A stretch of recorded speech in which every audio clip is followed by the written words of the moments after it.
country that is so rich in agricultural landscape and agricultural opportunities. Yet, ironically, we face the same challenges in the same aspect. Why? There's a lot of innovations right now, technical advancements, and even new ways to process crops or cultivation of crops. However, why do we fail to move forward? And the question is, how do we move forward? Maybe it all takes is one simple solution, one simple goal, or one simple meet.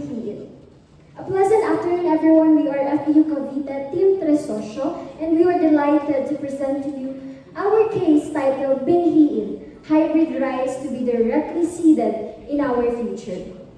So, just like everything else, everything starts small. And we think of this goal. And to answer the dilemma whether we wanted to continue importing rice or invest in hybrid systems, we definitely think the latter one, especially in consideration of the alternative to be chosen is to implement a new or established cultivation process, which is dry directed seed process. So to walk you through how we came up with that, let us walk you through it.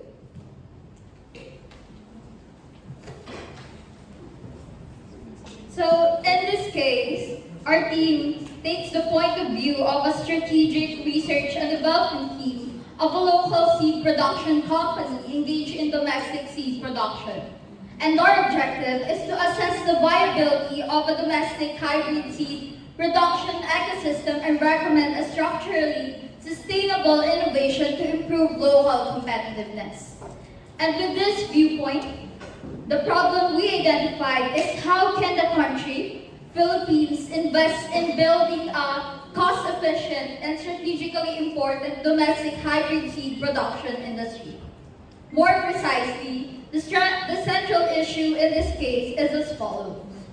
What strategies, or in terms of technical solutions, business and contracting innovations, policy and government solutions should we adapt in order to achieve local competitiveness and long-term food security benefits?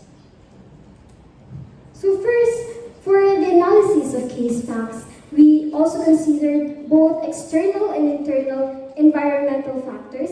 For the external or broad environment, we utilized the matrix or the tool PESEL analysis. So these are the findings in terms of this tool. For political legal, there are export restrictions and tariff adjustments and such. For economical, global shipping disruptions and currency volatility. For social, rice is, as we all know, is a staple food for Filipinos. And there is a high annual consumption of 16 to 17 million metric tons. For technological, there is an evident rise of hybrid rice technology supported by the Department of Agriculture and the Rice Competitiveness Enhancement Fund. And for environmental, there is an evident climate volatility in terms of this industry. For the internal, for the external, we also utilize Porter's 5 analysis to evaluate the industry of hybrid seed technology.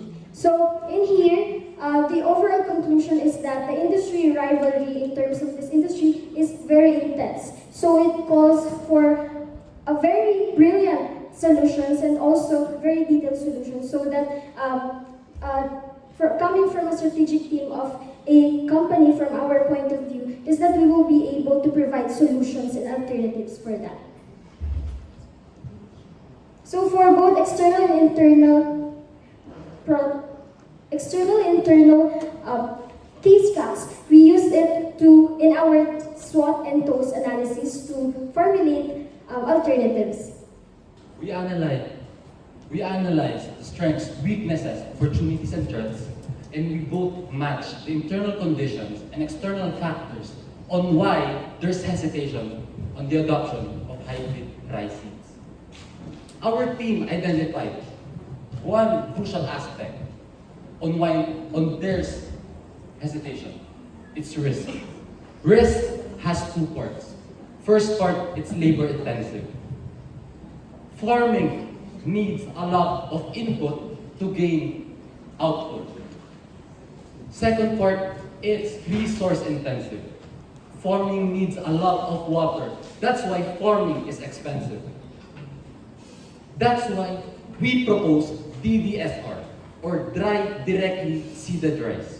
This is a process of which it's a cultivation process which the seed is planted directly into less watered soil. That's why it's called dry, and it needs less input.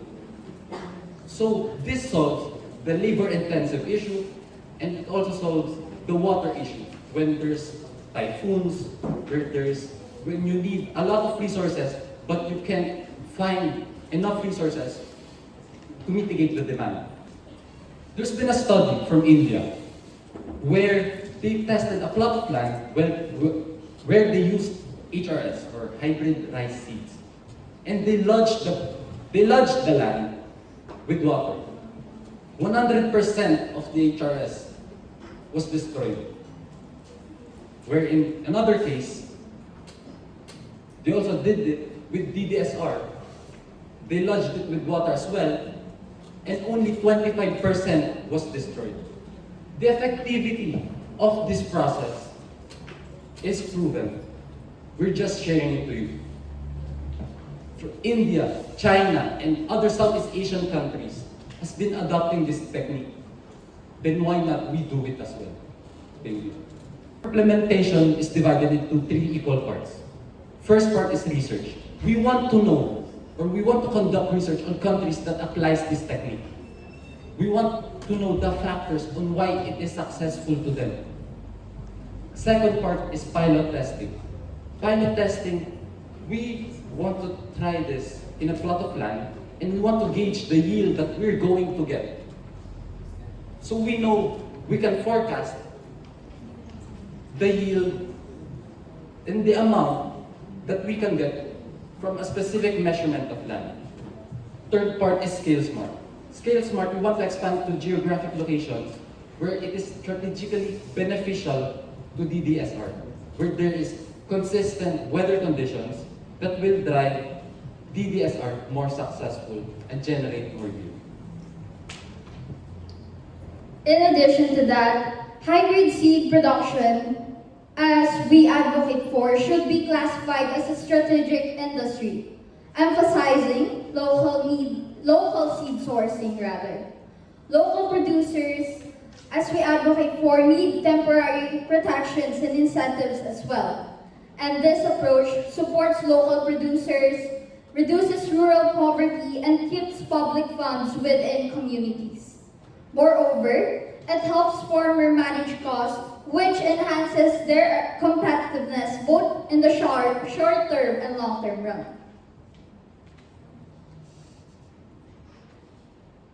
So for the recommendation, hybrid dry directly seeded rice, or DDSR, is a method where rice seeds are planted straight into less watered soil using hybrid varieties that give better yield and stronger plants. So for DDSR, it is a cultivation process which emphasizes a more cost-efficient process, and we also plan to build a long-term commitment with the farmers through partnership with government support at the same time.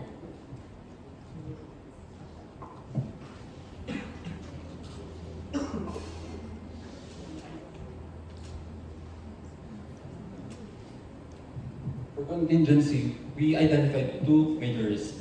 First risk is low farmer participation. Farmer uncertainty on capital and labor-intensive operations. Our response to this is to employ a guaranteed buyback plan as a safety precaution from failure, where we could buy their product when it is not sold. So there's